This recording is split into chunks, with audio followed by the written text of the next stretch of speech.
dan Putra, dan Roh Kudus. Amin. Allah yang Maha Kasih, kami bersyukur untuk penyertaan-Mu dalam seluruh perjalanan hidup kami hingga saat ini. Berkatilah seluruh pekerjaan dan aktivitas kami pada hari ini. Semoga apa yang kami lakukan membawa kebaikan dan kegembiraan bagi banyak orang. Utuslah Roh Kudus-Mu untuk membuka hati dan pikiran kami, agar sabda-Mu yang kami renungkan pada hari ini dapat menjadi sumber kekuatan bagi kami. Demi Kristus, Tuhan dan pengantara kami. Amin.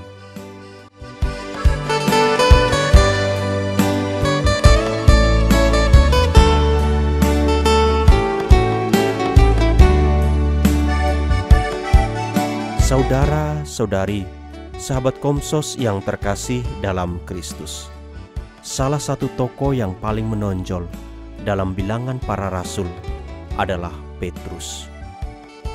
Data kitab suci telah menunjukkan banyak bukti bahwa Petrus merupakan seorang murid yang sangat berpengaruh dalam kelompok ke-12 rasul.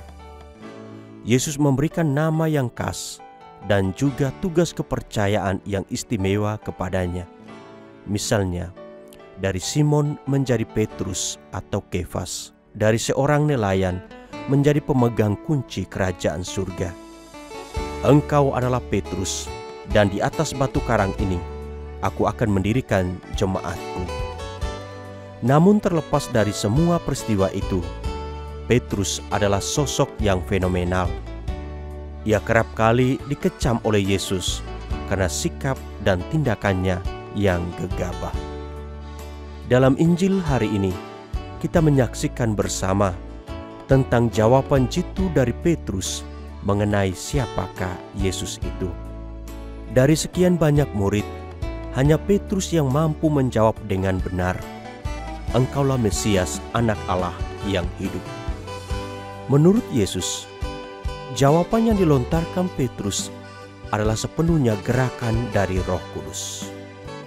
Namun pada ayat selanjutnya, Yesus kembali mengecam Petrus karena arah pikiran dan perkataannya.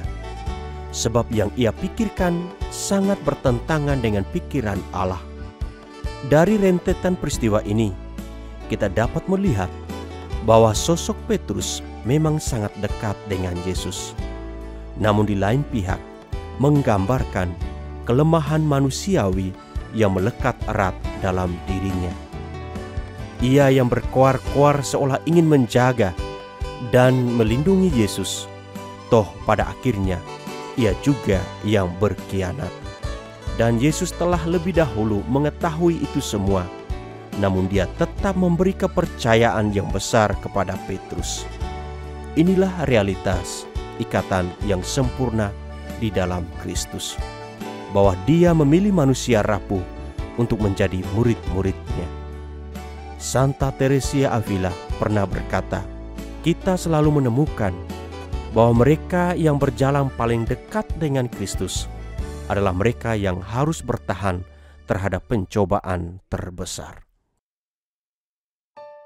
Saudara-saudari, sahabat Komsos yang terkasih dalam Kristus, pada hari ini, Gereja Sejagat memperingati Santo Yohanes Maria Vianney, seorang imam saleh dari Prancis. Ia telah membaktikan seluruh hidupnya untuk melayani umat Allah di tempat dia bertugas. Walaupun sempat diragukan orang-orang karena keterbatasannya sebagai manusia, namun ia tetap setia dan menjalankan tugasnya dengan penuh tanggung jawab. Disinilah kita dapat melihat kebaikan Allah bagi orang-orang yang berharap kepadanya. Kasih Allah tidak terbatas, tetapi menyentuh semua orang, terlebih mereka yang kecil dan dianggap hina di dalam masyarakat. Kita dapat menimba kekuatan dan inspirasi dari tokoh-tokoh yang kita renungkan pada hari ini untuk perjalanan hidup kita sebagai anak-anak Allah. Amin. Allah yang Maha Kasih, kami bersyukur untuk sabda-Mu yang baru saja kami renungkan. bantulah kami ya Tuhan. Semoga dalam kelemahan kami tetap bertahan bersama Dikau. Dan seperti Petrus, semoga kami tidak Kau biarkan merana dalam kelemahan kami. Demi Kristus, Tuhan dan pengantara kami. Amin. Tuhan bersamamu dan bersama rohmu. Semoga kita sekalian, seluruh rencana, usaha, pekerjaan kita sepanjang hari ini, mereka semua yang kita janjikan doa, senantiasa dibimbing, dilindungi, dan diberkati oleh Allah yang Maha Kuasa, Bapa dan Putra dan Roh Kudus. Amin.